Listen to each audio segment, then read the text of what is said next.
अस्सलाम वालेकुम my YouTube family. उम्मीद करती हूँ आप सब ठीक होंगे और आपको हमारी वीडियोस पसंद आ रही होंगी।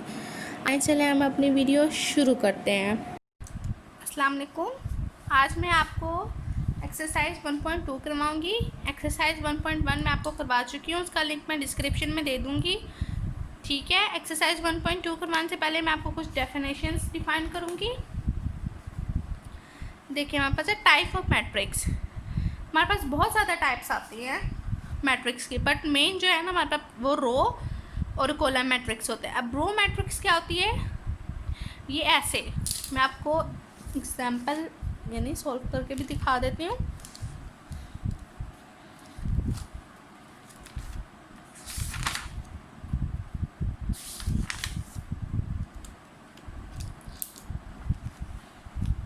कोई भी हमारे पास सेट है, जैसे 5 3 4, ये हमारे पास सेट है। इसमें ये जो ऐसे होती है ना लाइन, ये होती है रो। अब इसमें 1 रो है, ठीक है। इसी तरह कॉलम मैट्रिक्स ऐसे जो रिप्रेजेंट करती है ना लाइन, वो होती है कॉलम मैट्रिक्स। अब देखें इसमें एक ऐसी लाइन बन रही है, इसमें एक रो है 2 कॉलम हैं, ठीक है। और रो को हम रिप्रेजेंट करते हैं एम से और कॉलम को रिप्रेजेंट करते हैं एन से। एम क्या हो गया, रो, एन क्या हो गया, कॉलम। अब आपको समझ में आ गई होगी रो और कॉलम क्या होता है, ठीक है। एक और एग्जांपल भी दिखा देती हूँ। से यही हम लेते हैं 3 5 4। अब देखें इसमें एक कॉलम बन रहा है, 1 2 ये 3, ठीक है। 3 हमारे पास रो बन रही है, ओके। ये हो गया रो और कॉलम मैट्रिक्स। अब आगे रेक्टेंगुलर मैट्रिक्स। रेक्टेंगुलर मैट्रिक्स में क्या कहते हैं, a matrix M is called a rectangular matrix if the number of rows M is not equal to the number of columns of M, ठीक है। अगर रो जैसे ये रो और ये कॉलम इक्वल नहीं हो है, यानी इसमें एक कॉलम है और 3 वो हैं रो, ये इक्वल नहीं है, यानी नंबर ऑफ रो और कॉलम इक्वल नहीं है, ये हो गया हमारे पास रेक्टेंगुलर मैट्रिक्स। अगर हमारे पास ये इक्वल होते, जैसे कि फर्ज करें हमारे पास आ गया 3, हाँ 3 हमने ले लिया खाली, इसमें एक ही कॉलम है एक ही रो है, सही है। इसका मतलब ये है कि इस यानी रो और कॉलम इक्वल है, तो इसको हम बोलेंगे स्क्वायर मैट्रिक। मैंने आपको रेक्टेंगुलर स्क्वायर मैट्रिक समझा दिया है। अब नल और जीरो मैट्रिक। नल मतलब बिल्कुल एम्प्टी, 0 0, ठीक है। यानी हम इसको नल और जीरो मैट्रिक भी कह सकते हैं, जिसकी सारे रोज और कॉलम 0 हों, वो हमारे पास नल और जीरो मैट्रिक होता है। Transport of a matric. अब ट्रांसपोर्ट ऑफ अ मैट्रिक कैसे लेते हैं, हम एग्जांपल देख लेते हैं। एक ट्रांसपोर्ट, ओके, हमने ले लिए एक एग्जांपल ले लिए, फर्ज करें हमने कहा 0 और 1, इसका ट्रांसपोर्ट लेना है। ये हमने कहा फर्ज करने हैं इसको C इज इक्वल्स टू, ठीक है। अब ट्रांसपोर्ट का होता है कि जो आपके पास अल्फ़ाबेट होता है ना उसके ऊपर T होता है, यानी इसका हमने ट्रांसपोर्ट लेना है। ट्रांसपोर्ट मतलब जो ये है ना कॉलम, इसको हमने उठा के ऐसे लिख देना है, ओके। इसी तरह मैं आपको एक और एग्जांपल बताती हूँ, यानी इस साइड को हमने ऐसे चेंज कर दिया,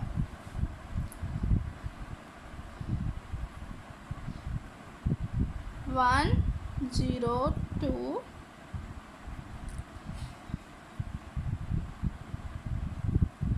ये लिख लिया। अब इसका हमने ट्रांसपोर्ट लेना है। ये जो रो है ना, रो को हमने उठा के कॉलम में लिख देना है, 1 0 2 2 -1 3। बेसिकली ट्रांसपोर्ट ऐसे होता है, रो को आप कॉलम में लिख देते हैं। यहाँ पे एक ही रो थी, इसलिए इफ़ेक्ट आपको ज़्यादा पता नहीं चल रहा था, इसलिए मैंने आपको ये दूसरी एग्जांपल समझाई। उम्मीद करती हूँ आपको ट्रांसपोर्ट लेना भी अच्छी तरीके से समझ में आ गया होगा। अब नेगेटिव मैट्रिक। नेगेटिव मैट्रिक क्या होता है? नेगेटिव, ज़ाहिर बात है नेगेटिव कुछ अंदाज़ा हो रहा है। अब देखें ए, हमें यहाँ पे मैं बुक पे समझा देती हूँ। ए ये दी हुई है माइनस ए, यानी हमने ए के साथ माइनस लगा दिया। अब जो है ना प्लस के, प्लस वाले को माइनस में चेंज कर देना, माइनस को प्लस में। अब देखिए 1 था ना, 1 के साथ माइनस लगा दिया, ये माइनस का था, इससे पॉजिटिव में कर दिया। तो मतलब ये साइन चेंज करना मेन ये होता है। ओके, सिमेट्रिक मैट्रिक इम्पोर्टेंट है, बहुत ज़्यादा गौर से समझिएगा। सिमेट्रिक मैट्रिक में भी सेम ये होता है, हमें m दिया हुआ है, ये पूरा वैल्यू, इसका पहले हमने ट्रांसपोर्ट लेना है। ओके, ये ट्रांसपोर्ट ले लिया। अगर जो ट्रांसपोर्ट हमने लिया है वो बराबर आ जाए इसी मैट्रिक के, तो मतलब हमारे पास मीट्रिक मैट्रिक है। स्क्वायर मैट्रिक, सिमेट्रिक मैट्रिक तब होगा जब स्क्वायर मैट्रिक हो, ये नहीं कि नंबर ऑफ रोज और नंबर ऑफ कॉलम्स इक्वल ना हो। ठीक है, देखें अब 1 2 3 ही रो हैं, 3 ही कॉलम आई, हमारे पास स्क्वायर मैट्रिक बन रहा है ना। इसका हमने वो ले लिया ट्रांसपोर्ट लेने की भी बात देखें, 1 2 3 2 -1 4, सेम m बन रहा है हमारे पास। ये हो गया हमारे पास सिमेट्रिक मैट्रिक। ओके, अब इसी तरह अब ये देखें, अब एग्जाम्पल ये 2 है, इसमें देखें हमने ट्रांसपोर्ट लिया, वही वैल्यू ना बनी, ए मैट्रिक नहीं बना, तो उन्होंने कह दिया hence A is not a symmetric matrix, यानी सिमेट्रिक मैट्रिक नहीं है। अब देखें स्क्रू सिमेट्रिक, देखें आर स्क्वायर मैट्रिक, ठीक है, is said to be a skew symmetric. अगर हम ए का ट्रांसपोर्ट लें वो इक्वल हो -a के, तो वो स्क्रू सिमेट्रिक होगा। ए ये दिया हुआ है, ए का ट्रांसपोर्ट लिया हमने, ट्रांसपोर्ट लेने के बाद हम लोगों ने ये देखे ये आ गया, ये ट्रांसपोर्ट ले लिया। अब -a, यानी हमने साथ में माइनस लगा देना है और साइन चेंज कर देना है। ये देखें हमने साइन चेंज कर दिया ना, ये इज इक्वल्स टू -a, यानी -a के अगर इक्वल ये हो, सी ए का ट्रांसपोर्ट अगर इक्वल हो जाए -a, therefore A is a skew symmetric matric. ठीक है, डायगोनल मैट्रिक क्या होता है? A square matrix A is called a diagonal matrix if at least any one of the entries of that its diagonal is not 0। अब देखें ये है हमारे पास, इसमें से सारे 0 हैं, सिर्फ ये 0 नहीं है, तो ये हमारे पास डायगोनल मैट्रिक यानी हाँ ये इज़ नॉट अ 0। अगर 0 ना हो कोई भी एक, तो वो डायगोनल मैट्रिक होता है। अब ये देखें पूरे का पूरा नहीं है ना 0, एक है ना यहाँ पे नंबर लिखे हुए हैं, तो ये हमारे पास डायगोनल मैट्रिक आ गया। सेम यहाँ पे अगर ये हमारे पास सेम सारे के सारे पूरी की पूरी 0 आ गया ना, तो ये डायगोनल मैट्रिक नहीं होगा, क्योंकि उसमें बोला है कि एक नंबर लाजमी 0 ना हो, चेंज हो यानी। अब स्केलर मैट्रिक, स्केलर मैट्रिक देखें, are diagonal matrix is called a scalar matrix if all is diagonal entries are same. Scalar matrix यानी डायगोनल मैट्रिक्स, डायगोनल यानी सारे 0 हों आसपास वाले, if all diagonals are diagonal entries are same, यानी ये वाली जो है ना, ये ऐसे जो बनता है ये डायगोनल बन रहा है हमारे पास, ये सेम होना चाहिए। ये देखें चाहे 2 का हो चाहे जितने का भी सेम है, तो ये स्केलर मैट्रिक हो गया। इसी तरह स्केलर और आइडेंटिटी मैट्रिक्स मिलता जुलता है। देखें 1 a diagonal matrix is called identity matrix if all diagonals are 1। ठीक है, इसको हम आई से रिप्रेजेंट करते हैं कि वहाँ पे तो कोई भी नंबर हो सकता था स्केलर में, बट यहाँ पे लाजमी है कि 1 ही हो, तो वो हमारे पास आइडेंटिटी मैट्रिक्स आएगा। अगर ये 1 ना हो, 2 आ जाए 3 आ जाए, तो वो हमारे पास स्केलर मैट्रिक होगा। अब हम एक्सरसाइज 1.2 शुरू करेंगे। अब हम एक्सरसाइज शुरू करते हैं। पहला देखें सवाल, उन्होंने कहा फ्रॉम द फॉलोइंग मैट्रिक्स, हमने आइडेंटिफाई क्या करना है, row matrix, column matrix and null matrix. Okay, मैं बुक से आपको नहीं समझा रही, वैसे मेरी बुक पे लिखा हुआ है, बट मैं आपको बुक से नहीं समझा रही, मैं आपको नोटबुक पे सॉल्व करके समझाती हूँ। देखें, A इज इक्वल्स टू 0 0 0 0। अब हमारे पास सारा क्या है, सारे रो और कॉलम 0 है ना, तो ये नल मैट्रिक हो गया।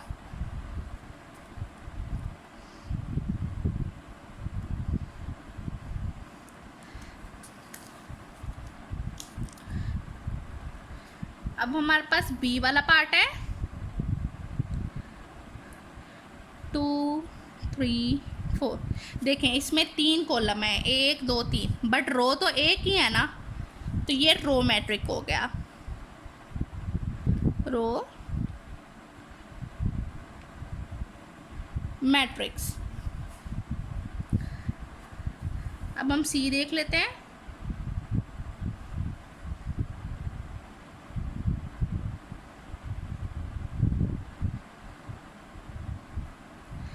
एक दो तीन, 3 रो हैं बट 1 कॉलम है, तो ये कॉलम मैट्रिक हो गया।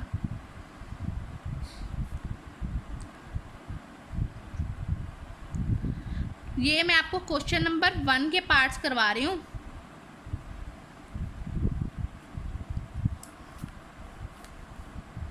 अब डी वाला हम देख लेते हैं पार्ट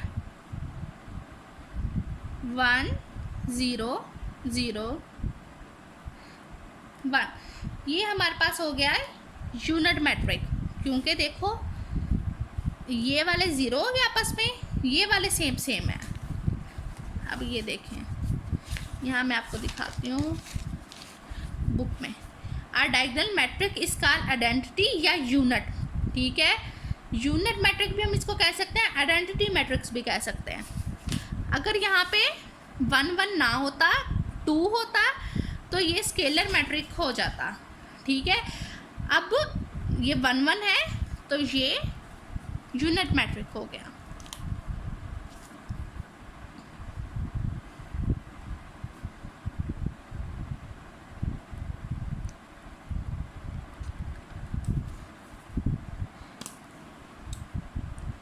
ई देख लेते हैं 0, ये भी हमारे पास नल मैट्रिक हो गया। एफ देखते हैं 5 6 7। देखें, एक ही कॉलम है, 3 रो हैं, तो ये कॉलम मैट्रिक बना ना।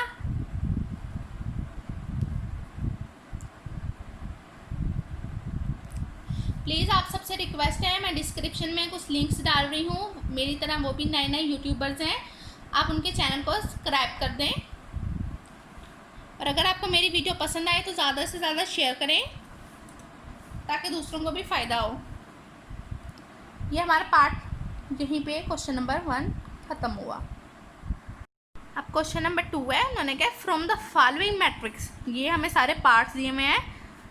ओके, उन्होंने कहा आइडेंटिफाई, हमें ये आइडेंटिफाई करना है। अब देखें, पहला क्या है, इसमें कितनी रो हैं, 1 2 रो हैं, 1 2 3, 3 कॉलम है, जिसमें number of rows is not equal to number of column हो, वो होता है रेक्टेंगुलर मैट्रिक। तो इसके ऊपर मैंने लिख दिया बी, यानी ये है रेक्टेंगुलर मैट्रिक। ठीक है, अब देखें 1 2 3, 3 रो हैं, 1 कॉलम है, तो ये हुआ कॉलम मैट्रिक। मैंने इसके ऊपर लिख दिया डी, मतलब कॉलम मैट्रिक है ये। अब देखें, इसमें 2 ही रो हैं, 2 ही कॉलम है, तो ये जिसमें 2 रो और जिसमें 2 कॉलम हो, यानी number of rows is equal to number of column हो, वो होता है स्केलर मैट्रिक। तो मैंने यहाँ पे ए लिख दिया, इसका मतलब ये स्केलर मैट्रिक है। अब देखें, ये देखें, ये हमारे पास आइडेंटिटी मैट्रिक बन रहा है ना, यानी आपस में 0 0, यहाँ पे 1 1 है, इसको हम आइडेंटिटी मैट्रिक भी कहते हैं, यूनिट मैट्रिक भी बोलते हैं। यहाँ पे मैंने ई लिख दिया कि ये आइडेंटिटी मैट्रिक है। अब इसमें देखें, नंबर ऑफ रोज और नंबर ऑफ कॉलम्स इक्वल नहीं है, तो ये हो गया हमारे पास rectangular matric.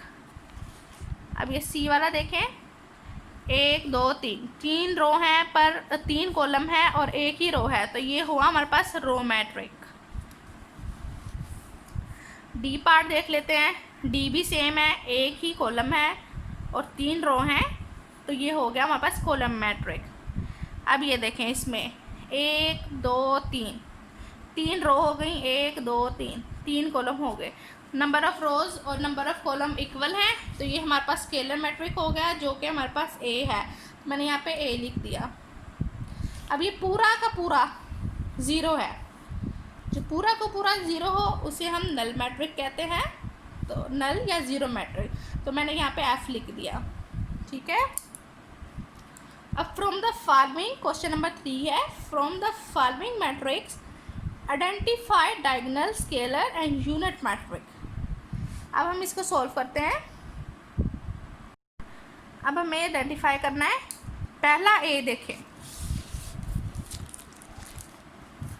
A is equals to 4 0 0 4।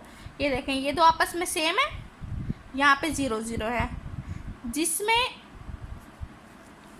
दिखा देते हैं।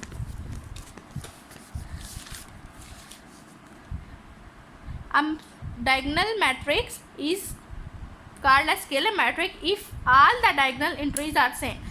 अगर तो एंट्री सेम हो, देखें ये 4 4 आपस में सेम है ना, यहाँ पे बेशक 0 है बट ये आपस में सेम है, डायगोनल बन रहा है, तो ये हमारे पास हो गया स्केलर मैट्रिक। हमने यहाँ पे लिख देते हैं स्केलर। अब हमारे पास बी वाला है,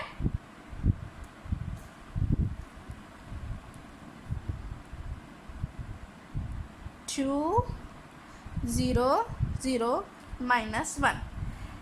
ये हमारे पास डायगोनल मैट्रिक बन रहा है। एक भी उन्होंने कहा था अगर एक भी कोई नंबर आ जाए यानी पूरा 0 ना हो तो वो हमारे पास डायगोनल मैट्रिक होता है।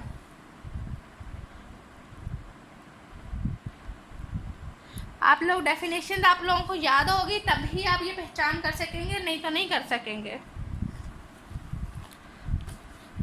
अब सी वाला हम लिख लेते हैं, 1 0 0 1। ये भी सेम पिछले वाले सवाल में गुजरा है, 0 0 यहाँ पे 1 1 है, ये हो गया आइडेंटिटी मैट्रिक्स। ओके, इसे हम लोग यूनिट मैट्रिक्स भी कहते हैं। चाहे आप यूनिट लिख दें चाहे आप आइडेंटिटी लिख दें, आपकी मर्ज़ी है। सी हो गया। अब डी देखें, 3 0 0 0। देखें, पहले तो आप देखें क्या ये यूनिट मैट्रिक बन रहा है, नहीं। क्या ये स्केलर मैट्रिक बन रहा है, नहीं। स्केलर में तो आपस में आमने सामने वाले सेम होते हैं। ये बन रहा है हमारे पास डायगोनल मैट्रिक, क्योंकि इसका एक अल्फ़ाबेट हमारे पास नंबर 0 नहीं है, तो ये हमारे पास डायगोनल मैट्रिक बन रहा है। मैंने लिख दिया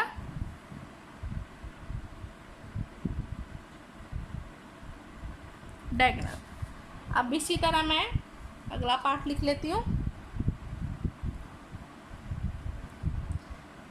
5 -3 0 0 1 प्लस। पहले तो इसे हम सॉल्व कर लेते हैं।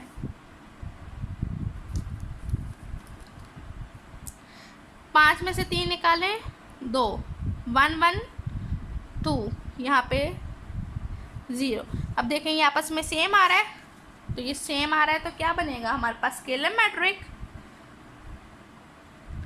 स्केलर मैं लिख, उम्मीद करती हूँ आपको समझ में आ गई होगी। अगर आपका कोई सवाल है मुझे कमेंट बॉक्स में लाजमी पूछें, या मैं अपनी डिस्क्रिप्शन में आईडी दे रही हूँ इंस्टाग्राम की, आप मुझे वहाँ भी मैसेज कर सकते हैं। अब हम क्वेश्चन नंबर 4 देखेंगे, find negative of a matrix A B C D and E. ठीक है। अब नेगेटिव ऑफ अ मैट्रिक्स क्या होता है हम पहले वो देखेंगे। हम लिख लेते हैं क्वेश्चन नंबर 4। ए पार्ट करते हैं हम लोग पहले।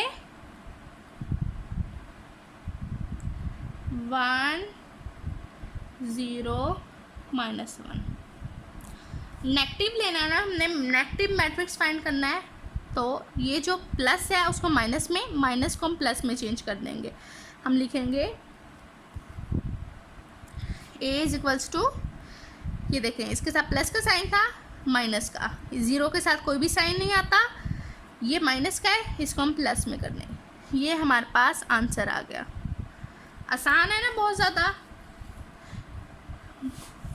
एक पार्ट आपको और करके दिखा देती हूँ मैं।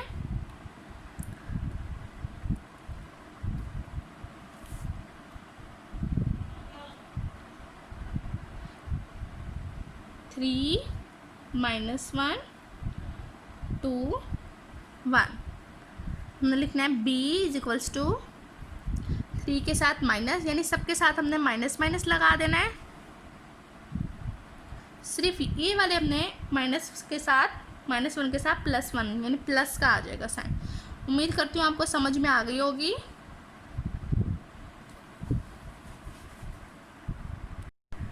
अब क्वेश्चन नंबर 5 देखें। उन्होंने कहा find the transport of each of the following. Transport लेना ज़्यादातर लोगों को आता होगा, बट मैं आपको सारे पार्ट्स करवाऊंगी। हम यहाँ पे क्वेश्चन नंबर 5 की हेडिंग दे लेते हैं।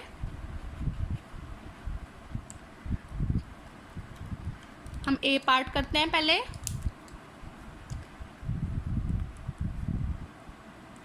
ज़ीरो 1 -2, यानी इसको हम उठा के सीधा कर देंगे। 0 1 -2, ये हमारे पास ले गया, हो गया ट्रांसपोर्ट। बट यहाँ पे आप लोग टी लाजमी लिखेंगे। टी नहीं लिखेंगे तो कोई फ़ायदा नहीं है। टी से ही मतलब होता है कि हमने इसका ट्रांसपोर्ट लिया। तो हम क्वेश्चन पार्ट 2 देखते हैं। 5 1 -6। अब देखें इसमें कॉलम था, कॉलम को हमने रो में कन्वर्ट कर दिया। अब इसको, ये रो है, इसको हम कॉलम में कन्वर्ट कर देंगे। बी की ट्रांसपोर्ट 5 1 -6, ईजी है ना ट्रांसपोर्ट लेना। अब हम ज़्यादा नंबर्स का भी देख लेते हैं। सी 1 2 3 2 -1 0। सी के ऊपर हमने ट्रांसपोर्ट लिखा। अब देखें ये जो है ना रो, इसको हमने उठा के लिख देना है कॉलम में, यानी 1 2, ये वाला फिर ऐसे 2 -1, ये ऐसे 3 0। ये हमारे पास ट्रांसपोर्ट ले हो गया। ट्रांसपोर्ट नहीं, सॉरी, ट्रांसपोज। डी 2 3 0 5, डी का ट्रांसपोज लेंगे, रो को कॉलम में कन्वर्ट कर देंगे। इसको हम ऐसे लिख देंगे, इसको हम ऐसे लिख देंगे। ई भी देख लेते हैं हम लोग इसका नेक्स्ट पार्ट। आपको कौन सी क्लास की मैथ मुश्किल लगती है, आप मुझे कमेंट बॉक्स में लाजमी बता दें। अगर आपने वो मुझसे पढ़नी है, मैं आपको उसका भी कोर्स लाजमी शुरू करवा दूँगी। प्लीज़ मेरी वीडियो को ज़्यादा से ज़्यादा अपने कज़न्स वगैरह, अपने दोस्तों में शेयर करें, और मुझे कमेंट्स में लाजमी बताएं कि आपको मेरे पढ़ाने का स्टाइल कैसा लगा। अब देखें ई का हमने ट्रांसपोज लेना है। नहीं, इसको पहले हमने ऐसे लिखा, फिर इसको हमने ऐसे लिख दिया। ओके, एफ वाला पार्ट अब आप खुद कर लीजिएगा, वो भी ईजी है। अब हम क्वेश्चन नंबर 6 करेंगे। क्वेश्चन नंबर 6 देखें। वेरीफाइड एट ए हमें दिया हुआ है, बी दिया हुआ है, देन हमें दोनों पार्ट्स में आपको सॉल्व करके दिखाऊंगी। हमें फाइंड करना है। इक्वल का मतलब होता है लेफ्ट हैंड साइड और राइट हैंड साइड का आंसर सेम आना चाहिए। हम लिख लेते हैं यहाँ पे क्वेश्चन नंबर 6 की हेडिंग दे लेते हैं और क्वेश्चन लिख लेते हैं। पार्ट 1 ए का टी मतलब ट्रांसपोर्ट, उसका होल का ट्रांसपोर्ट इज इक्वल्स टू ए के इक्वल आना चाहिए। ये हम लेते हैं साइड, लेफ्ट हैंड साइड। ए की वैल्यू दी हुई है क्वेश्चन में, हम लोग वो लिख लेते हैं पहले 1 0 2 1। अब देखें, पहले हम डायरेक्ट तो नहीं ले सकते ना कि होल का ट्रांसपोज ले लें, पहले हम अंदर वाली चीज़ सोल्व करेंगे, यानी हम ए का ट्रांसपोज लेंगे। ये देखें, ये 1 2 0 1, ये का ट्रांसपोर्ट ले हो गया। अब हमने क्या करना है, होल का ट्रांसपोर्ट लेना है, यानी इस वाले का अब हमने ट्रांसपोज लेना है। इस वाले को हमने इसमें चेंज कर दिया, तो दोबारा हमने ट्रांसपोज लिया। अब देखें क्या ये और ये इक्वल आए, तो हमें लिख देना है left hand side is equals to right hand side. इसी तरह हम क्वेश्चन नंबर 2 भी देख लेते हैं, पार्ट नंबर 2।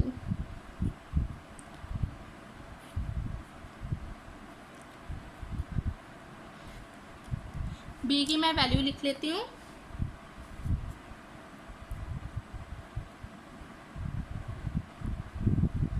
1 2 1 0।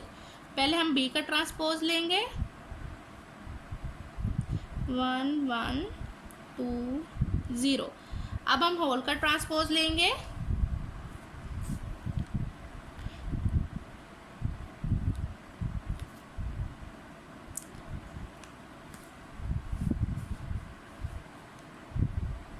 अब देखें, हमने होल का लेना है ना, यानी जो बी का ट्रांसपोज है उसका ट्रांसपोज लेना है, तो हम इसका ले लेते हैं 1 2 1 0। अब देखें क्या ये वाली और ये वाली इक्वल है, जी इक्वल है, तो हमने कहा left hand side is equals to right hand side. उम्मीद करती हूँ आपको आज का लेक्चर पसंद आया होगा।